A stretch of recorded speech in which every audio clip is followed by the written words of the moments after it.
Welcome to the Baroque era. In music, the Baroque era is 1600 to 1750. This was a turbulent time of change in politics, science, and the arts.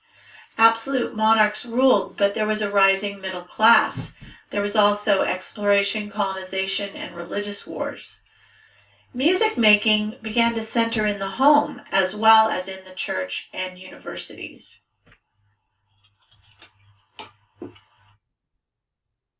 Homophony was a new texture used in the Baroque era. Homophony is a texture in which a primary part is supported by other parts that act as a harmonic accompaniment. In the Baroque era, the rise in homophony corresponded with the development of tonality. Melody-dominated homophony features a distinctive melody in the highest part, accompanied by other voices creating an underlying harmony. This is like solo song.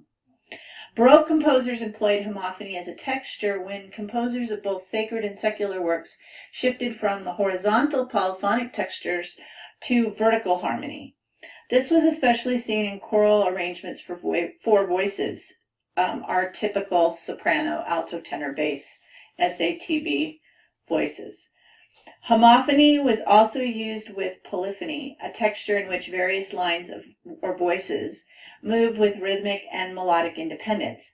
So polyphony and homophony were used to create contrast between horizontal melody and vertical harmony.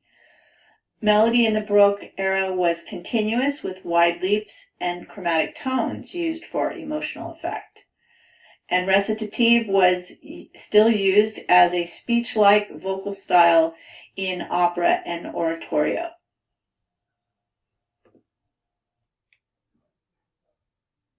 New musical structures in the Baroque period included figured bass. Figured bass or thorough bass is a kind of numerical musical notation that's used to indicate intervals, chords, and non-chord tones in relation to a bass note.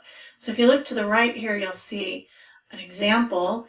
These numbers down here at the bottom are the figured bass, and then the bass notes here, the four bass notes, would be played as chords, and the chords would be determined by the number pattern here in the figured bass.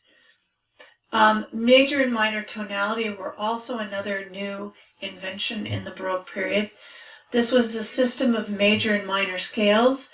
A scale would be 7 tones built on a tonic, and it became prevalent in Western music after the decline of church modes. Church modes were what medieval and Renaissance composers used.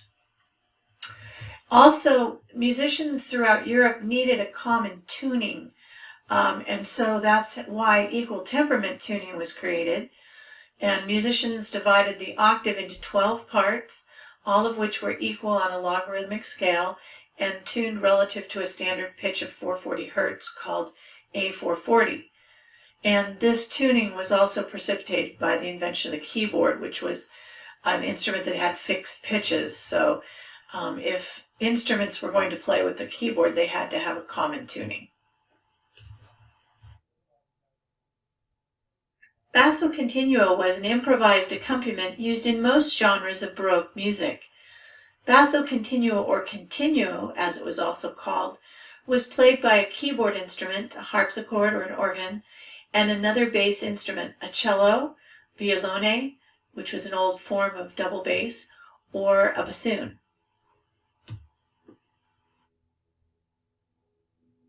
Baroque musical style did indeed explore drama. Early Baroque rhythm was freer and gradually evolved to more vigorous rhythms with regular accents, and these more vigorous rhythms actually came from the Middle East. There was an emphasis on arousing emotions through subtle dynamic changes and dramatic forte piano contrasts, which would be loud and soft, as well as more colorful dissonant chords. The doctrine of affections was a belief that music can enhance words by uniting text and music with one mood or affection per movement or piece. Also, they explored the expressive power of purely instrumental music.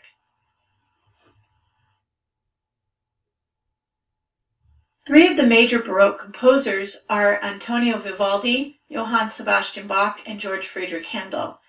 Antonio Vivaldi was an Italian. He was a Catholic priest, and was called the Red Priest because of his hair. His hair was red. He worked at the Ospedale della Pieta, which was a girls' orphanage, and because he was a virtuoso violinist, he was able to develop a really excellent orchestra. He wrote many of his solo concerto for himself and for his talented students. He also, because of the nature of the music that he was writing that demanded greater virtuosity, he became involved in the instrumental technology and created better instruments for the period. Johann Sebastian Bach was a German Lutheran church musician. He was a virtuoso organist, and his ability to improvise fugues demonstrates his absolute genius. He was the culminating composer of the Baroque style because of his mastery of counterpoint. George Friedrich Handel was the international star of the group. He was a German composer, but he eventually moved to London and became a British citizen. He is best known for his opera and oratorios, and for instance, The Messiah is his famous oratorio, one of his famous oratorios. He's also well known for his water music.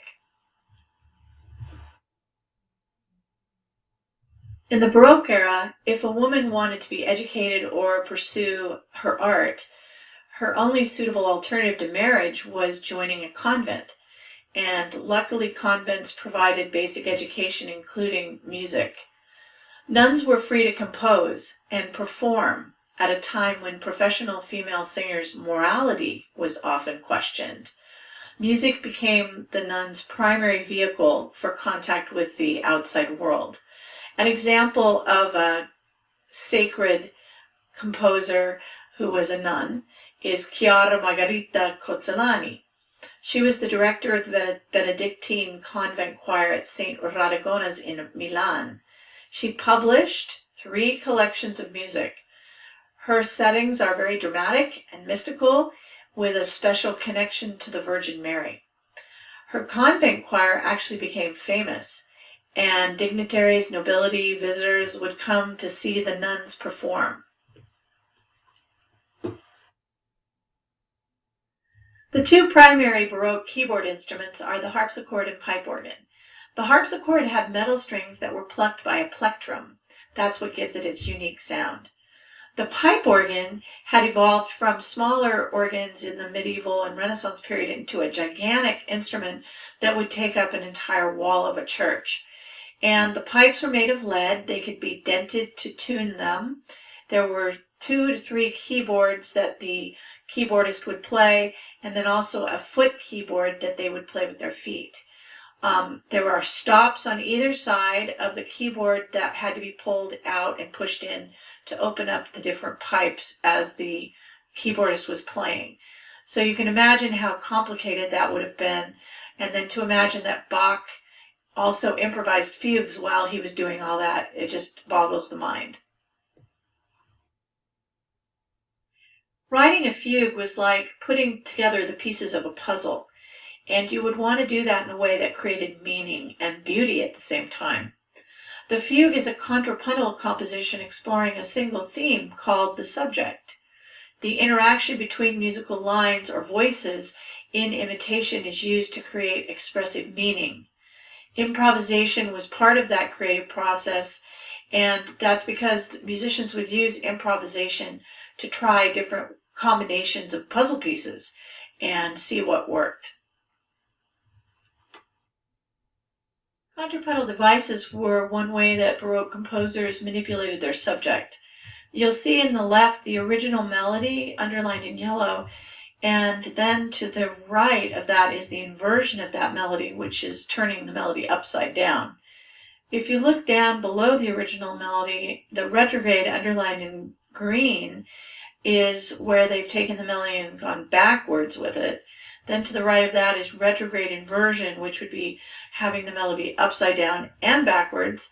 And then on the lower left, you'll see augmentation underlined in purple. They've used larger note values to stretch out that melody. And then diminution is taking smaller note values to compress the melody.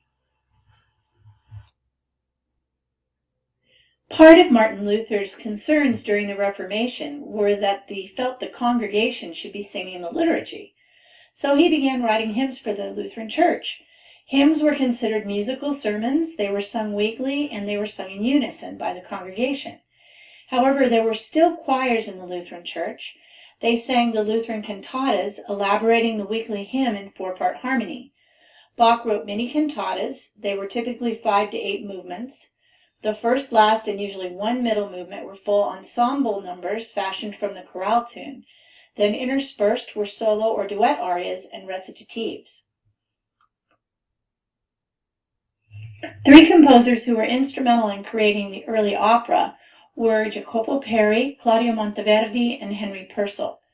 Jacopo Peri was an Italian composer and singer who wrote the first 2 operas, Daphne and Eurydice. Claudio Monteverdi continued to develop the form. He was an Italian composer, gambist, singer, and Catholic priest. He wrote many works, including Orfeo. Henry Purcell was the great English composer and singer who wrote many works, including Dido and Aeneas.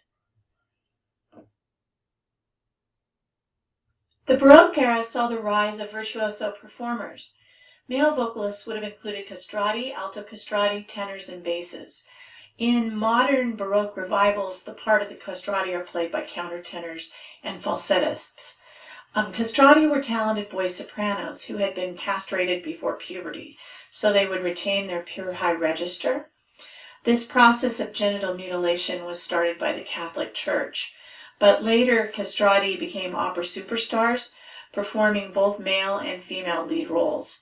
You can read more about castrati in the article in this module. As operatic castrati fell out of favor, tenors and sopranos assumed the male and female leads. Mezzo-sopranos and baritones were cast in supporting roles in Baroque opera. There were also instrumental virtuosos. These would have been instrumental soloists in various genres, and also concerto delle donne, which were instrumental ensembles of ladies. An example of a successful opera singer is Barbara Strozzi. She was an Italian soprano and composer. She was renowned for her poetic ability and her lyrical, beautiful vocal compositions. She was published in her lifetime and was considered the most prolific composer of printed secular vocal music in 17th century Venice, which is quite an accomplishment. She was the adopted daughter of poet and librettist Giulio Strozzi, and some speculate that she was his biological daughter. He helped her become the student of Francesco Cavalli, who was one of the leading composers of the time. And she never married, supported herself entirely through her compositions. She did have 4 children, 3 of which are known to have been fathered by arts patron Giovanni Paolo Wiedmann. But she remained a single, successful woman and died in Padua at the age of 58. Farinelli is the stage name for the singer Carlo Braschi. He was the 18th century Italian castrato who was considered the greatest opera singer in the Baroque period, with a vocal range from F3 to C6. He was actually minor nobility and rather wealthy, but his father's death prompted his brother to castrate Carlo before the age of 12 because of some economic issues that occurred after the death of their father. There was the hope that he would become a celebrated castrato, and he did. He became famous in Italy as Il Ragazzo, the boy, and had an illustrious public career until he was 32 years old. He was very easy to work with, and actually the movie Farinelli does not portray him correctly, and he did not get married, and he did not have children. But he did become the chamber musician to King Philip V, and after that appointment, he never sang again publicly. He just sang for the king. He then became the musical director to Philip's son, Ferdinand VI, and after that, he retired in 1732. He lived to be 77 years old, so while he was very celebrated until his death, he outlived most of his friends, and so was rather lonely until he died in 1782.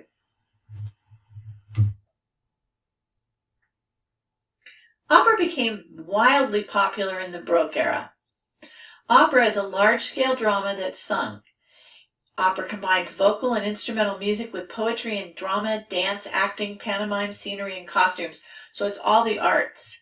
Some of the aspects of opera are the libretto, which is the text or script written by a librettist, the overture, which is an instrumental introduction played before the opera starts, sinfonias, musical interludes between the scenes. Recitative is the clock time musical declamation that imitates inflections of speech, and because it's in real time, it advances the plot. Arias are stop time. Time stops, and the character can express emotions and inner dialogues with some of the more memorable tunes in the opera. The small ensemble numbers and choruses allow groups of characters to interact and comment on the action. Early Baroque operas were performed at court theaters for aristocracy. So in the early days, they would have performed at the Ducal Palace at Mantua, for instance. Later, public opera houses were built as the art form gained in popularity. So audiences at that time would have been going to theaters like Teatro alla Scala or the famous La Scala in Milan, Italy. This is a painting of the elaborate interior of the Teatro Argentina. It's a Baroque opera house. You'll notice how elaborate the stage is and the tiered seating up the sides of the opera house as well as seating on the floor. The orchestra in this painting is actually on the stage, but usually they were below the stage or in an orchestra pit.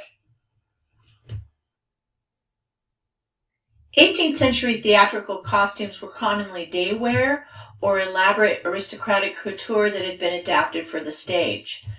However, because opera's early subjects were usually historic or mythological people, they also replicated Greek and Roman clothing for their costumes as well.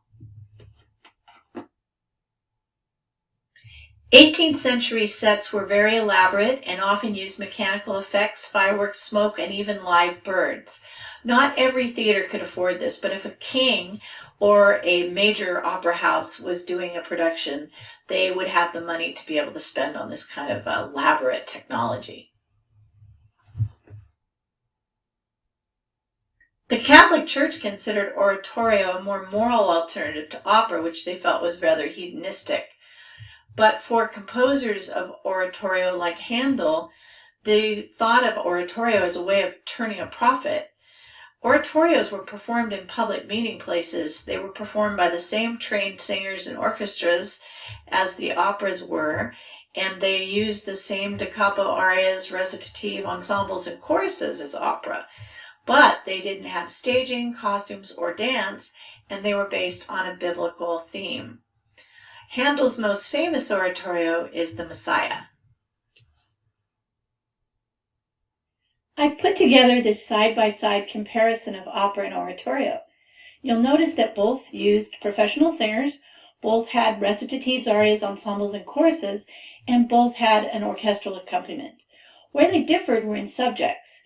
In opera, the subjects were mythology and historical events, whereas in oratorio, the subjects were biblical and religious. Also, operas used costume sets, acting, and dancing, whereas oratorio had no theatrical or dance elements. Also, operas in the Baroque era were written primarily in Italian, whereas oratorios were written in the native language of the audience. And operas were performed at court and in opera houses, but oratorio were performed in public meeting places. The Baroque era saw the rise of instrumental music. Changes in instrument design and use occurred because they needed to be improved for virtuoso soloists. Shops in Italy made the finest violins in history. These are the Stradivarius violins. Violin strings were made of gut that was dried or stretched sheep gut. The only percussion instruments used in the orchestra were the timpani. The clarinet and transverse flute were also used in the orchestra for the first time. Instruments that did not change included woodwinds. They were still made of wood, including the flute, and horns and trumpets that were still valveless or natural. This is a seating chart for the Baroque orchestra. You'll notice the harpsichordist is seated at the front. That's because they were usually the conductor. Then there's a lot of strings. The first violins and violas are on the left of the conductor, and the cellos and second violins are on the right. Then you'll see that the woodwinds are in the back to the upper left, wooden flutes and bassoons. The timpani, the only percussion instrument in the Baroque orchestra, is directly in the back. Then to the right, natural trumpets and the double bass.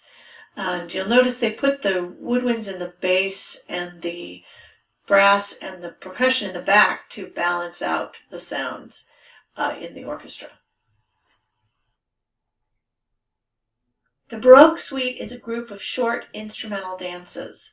The use of these dances would have allowed the composer a vast array of contrasting moods, lively rhythms, and catchy tunes that would have been well known to his audience.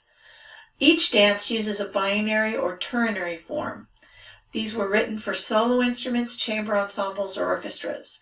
One of the well-known Baroque suites is the Water Music Suite in D major that Handel wrote for a royal party on the Thames River in 1717. The Baroque concerto is from the Latin concertare, which means to contend with. Concerto use a ritornello form, which contrasts one or more featured instruments with a larger orchestral ensemble called the tutti. They have fast movements based on alternation between orchestral refrains, which are the ritornellos, and virtuosic outbursts by the soloist or small group.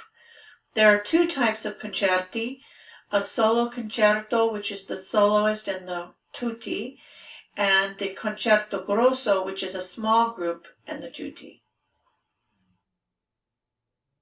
You're probably familiar with Vivaldi The Four Seasons because it's often used in movies. It's actually a group of 4 violin concertos.